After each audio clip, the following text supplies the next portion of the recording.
জাপানে গাড়ি ধোয়ার সিস্টেমটা বেশিরভাগ ক্ষেত্রেই ডিজিটাল। তবে আজকে আপনাদেরকে আমি নিয়ে আসছি অ্যানালগ সিস্টেমে গাড়ি ধুইতে। অ্যানালগ বলতে ঠিক অ্যানালগ না, আপনার নিজ হাতে আপনার নিজের গাড়ি ধুইতে হবে। আমি 500 টাকার কোর্সে আমার নিজের গাড়ি ধোয়া শুরু করলাম। প্রথম ধাপে শুধুমাত্র পানি দিয়ে আপনার গাড়ি দিতে হবে। এরপর আসবে শ্যাম্পুর স্টেজ। শ্যাম্পুর স্টেজ শেষে আবার আপনি পানি দিয়ে আপনার গাড়ি পরিষ্কার করবেন। টাইম লিমিটেশন মনে হয় 5 মিনিটের মতো। খুবই অল্প সময়ের মধ্যে প্রথমে পানির স্পিড দিয়ে আসে, এরপরেই শ্যাম্পুর স্পিড। শ্যাম্পুর পরপরই অটোমেটিকলি আবারও পানি চলে আসে, আপনি বুঝতেও পারবেন না।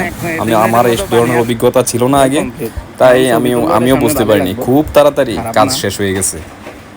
আমরা এখন চলে যাব। অ্যানালগ সিস্টেমে আপনাকে শুধু গাড়ি ধুয়েই দিবে, তবে গাড়ি মোছামুছির কাজ আপনাকে নিজেই করতে হবে।